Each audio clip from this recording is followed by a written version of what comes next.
मध्य प्रदेश के उमरिया जिला स्थित बांधवगढ़ टाइगर रिजर्व में हुई 10 हाथियों की मौत के मामले में हुई बड़ी कार्यवाही। फील्ड डायरेक्टर गौरव चौधरी एवं सहायक संचालक फतेह सिंह निनामा को किया गया सस्पेंड। मुख्यमंत्री डॉक्टर मोहन यादव आज रविवार 3 नवंबर को बैठक आयोजित कर दोनों अधिकारियों पर की कार्यवाही। बांधवगढ़ टाइगर रिजर्व के अंतर्गत सलखनिया में हुई थी 10 हाथियों की असामान्य मौत। उमरिया के अंदर पिछले दिनों जो हमारे फॉरेस्ट एरिया में 10 हाथियों के अलग अलग दिन मृत्यु के जो समाचार आए थे वो बड़े दर्दनाक थे।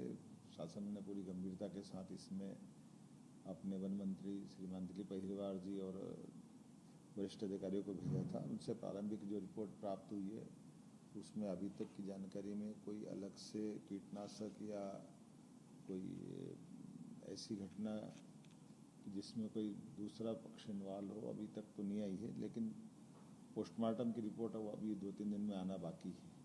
प्रारंभिक रिपोर्ट के आधार पर जो हमने पाया गया है कि फील्ड डायरेक्टर की निगरानी में ये हाथियों का दल आया। यद्यपि ये बात भी सही है कि ये हाथियों का बड़े दल के रूप में आना 2-3 साल में बड़ा एक हमारे लिए एक नया प्रयोग भी है, नया अनुभव भी है।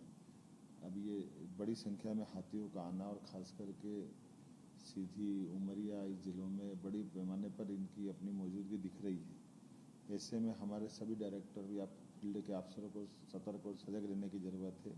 इतनी बड़ी घटना होने के बावजूद भी फील्ड डायरेक्टर छुट्टी से वापस से न आना और उसके मौजूदगी में भी पहले से जब दल आए थे तो उनकी आवश्यक चिंता उसकी जो की जाना चाहिए थी उसकी लापरवाही मानी गई। इसलिए फील्ड डायरेक्टर को हमने इस घटना में फ़ोन बंद करना, छुट्टी से न लौटना, ऐसे कई कारण से उनको सस्पेंड किया है। साथ ही साथ प्रभारी SCF फतेह सिंह निनामा को भी इस लापरवाही में सस्पेंड किया है।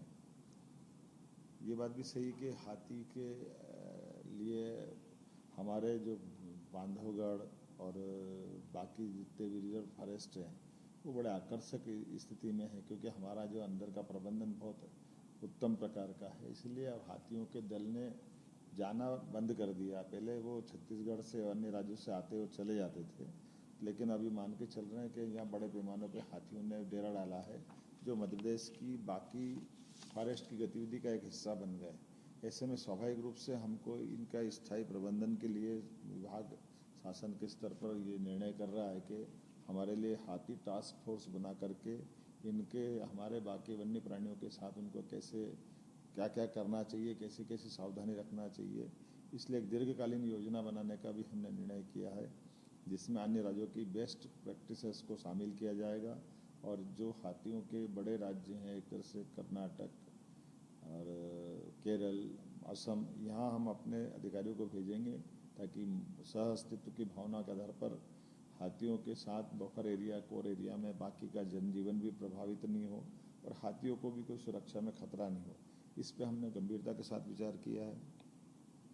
एक बात देखने में ये भी आई है कि जो नज़दीक के बफर एरिया के बाहर के हमारे जो मैदानी इलाके की जो फसलें हैं उसमें सोलर फेंसिंग या सोलर पैनल की फेंसिंग करा करके उनकी फसलें सुरक्षित करें ताकि हाथी फसल नष्ट न कर पाएँ और मनुष्यों के लिए भी वो सुरक्षा का काम करेगी। तो एक तरह से हमने किसानों के लिए इस तरह से वन विभाग से कहा कि ऐसे इलाकों में कहाँ कहाँ खेती हो रही है उनको कैसे बचा सकते हैं, और ये दोनों तरफ प्रकार से हमारे लिए चिंता का भी है लेकिन जागरूकता का भी एक बड़ा विषय बनेगा। इसलिए हाथी मित्र के भी एक दल बनाने का निर्णय किया था कि बफर क्षेत्र में ग्रामीण समुदाय की भागीदारी हाथी और मानव के सहअस्तित्व को स्थायी कर सके, उनको सुनिश्चित कर सके ताकि ये एक दूसरे के साथ जीना सीखना पड़ेगा। अब ये कटु सत्य है।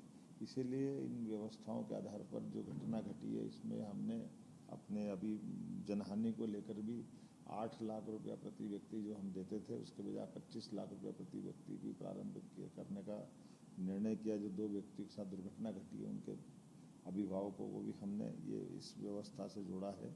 साथ ही कृषि वानिकी में हमने अन्य प्रकार से फॉरेस्ट के प्राइवेट सेक्टर को जोड़ करके भी बजाय परंपरागत खेती करने के किसानों को प्रोत्साहित करेंगे, इंसेंटिव देंगे ताकि वो इस क्षेत्र में सामान्य फसल के बजाय वो अपनी फॉरेस्ट की व्यवस्थाओं से जुड़े और उनका लाभ मिले।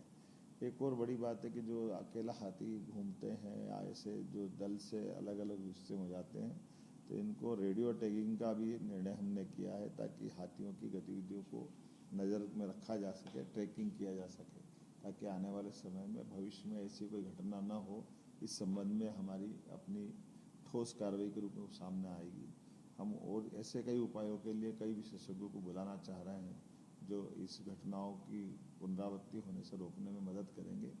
मेरी अपनी ओर से आप सबके माध्यम से ये अपील भी है कि हाथियों का दल अब स्थायी रूप से मध्य प्रदेश के अंदर रहने लगा है, तो जिन जिन जिलों के अंदर ये हाथियों की बसाहट हो गई है, इनके लिए हम प्रबंधन कर रहे हैं। जिला प्रशासन के माध्यम से वहाँ भी जन जागरण के अभियान भी चलाएंगे, जन जागरूकता के माध्यम से जानकारी भी देंगे और कोशिश करेंगे कि जैसे मध्य प्रदेश के अंदर टाइगर या अन्य हमारे प्राणी स्थायी निवास करते हैं और एक तरह से अब ये हमारे जंगल के हिस्सा बन गया है, तो आने वाले समय में इस प्रकार का फॉरेस्ट भी हम डेवलप करेंगे जिसमें हाथियों की बसाहट के साथ सह अस्तित्व की हमारी भावना पुष्ट हो सके।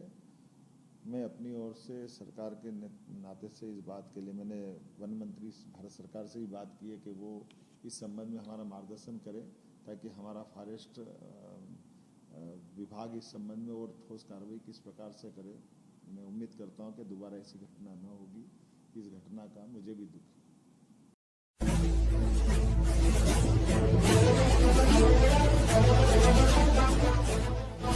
है।